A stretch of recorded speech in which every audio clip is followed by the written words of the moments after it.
As we listen to the Scriptures, may our hearts be open to your guidance and glory. Amen.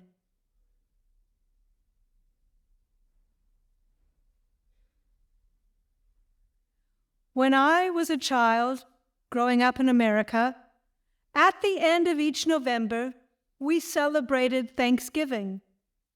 It was always the fourth Tuesday of November, and it was a really big deal. This was so long ago that it was before Black Friday sales was actually a thing.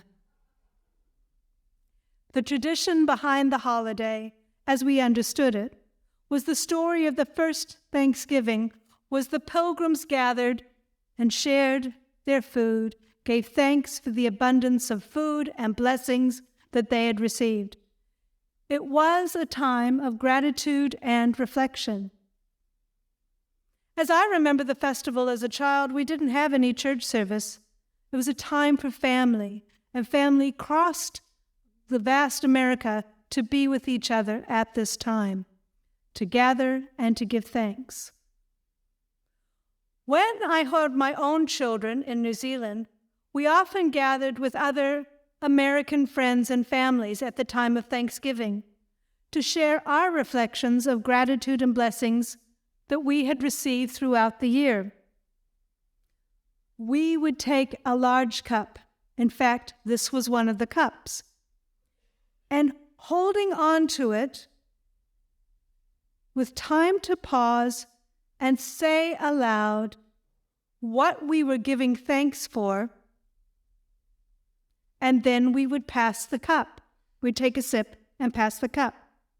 And we would keep it going round the table, stopping, pausing, reflecting, sip, pausing, stopping, reflecting. And it usually took 2, 3, sometimes 4 times around the table until the cup was empty.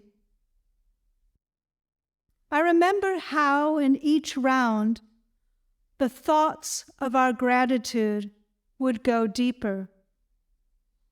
It certainly cultivated a feeling of thankfulness and gratitude in our gathering. So as I pass the cup to you today, what would you be giving thanks for in your life?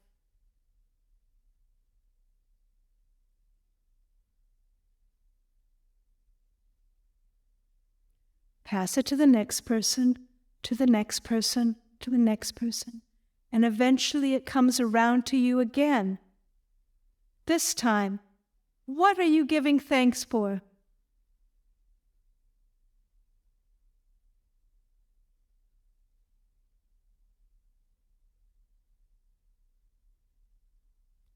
And again, you pass it on, the next person, the next person, the next person, and it comes around to you a third time.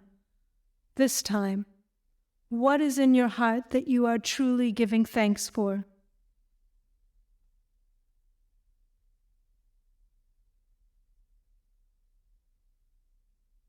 Did you find your thoughts went deeper, that your gratitudes were more of not things, but hearts? Just curious. And as an aside, when my kids were little, we started off with apple juice, and it only went around a couple of times because they would take big gulps. Then we went on to apple cider when they got a bit older, and so it lasted a bit longer. When we went to the fruit of the grape, man, it took a long time to go around. Our 3 readings today, we listen to the Scriptures referring to harvest, giving to God's people for doing the will of God. In Deuteronomy, while this passage is primarily directed to the Israelites and their religious practice, there are things that we, as Christians today, can learn from this reading. Firstly, the passage emphasizes the importance of gratitude towards God. And just as the Israelites were instructed to offer the first fruits of harvest as an expression of thanksgiving, we are called to give thanks to God for the blessings that God has given us. This can be in form of prayer, as we have just practiced, or it could be an act of our worship together, as we are doing here today, or it could be an act of service, as we are doing by giving the gifts of our harvest to others. Secondly, we are reminded that God is the source of all our blessings. And thirdly, the passage highlights the importance of community and sharing. The first fruits were not only offered to God, but they were also shared with the Levites, who were the people in the temple that did the mundane tasks, like guarding the temple gates, or maintaining the temple, or doing some teaching in the foregrounds. They were also the musicians and the leaders. So the offerings were not only shared with the Levites, but also the aliens or foreigners who resided among them. Just as we offer our gifts for the care of others, especially the marginalized and vulnerable in our society, and to share our blessings with those in need. Then we sang Psalm 67. It is a beautiful expression of praise and thanksgiving to God. The psalmist recognizes that God's blessings are not just for them, but for all the people, and they celebrate God's sovereignty over all the nations and the earth. The psalmist's faith and trust in God's goodness and love is inspiring and reminds us that we too can experience the joy and peace that comes in relationship with God. And then the Gospel of John, chapter 4. Overall in this reading, Jesus is teaching us about the spiritual harvest and the work of God. Jesus is emphasizing the importance of doing the will of God and completing the work that God has given us to do. So how do we see God's harvest? How do we see God's harvest?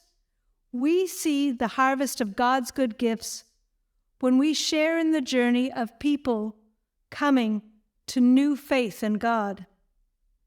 We see the harvest of God's good gifts when we come together to serve the community in faith and hope, as we did after the earthquakes, or as we did 4 years ago after the terror attacks.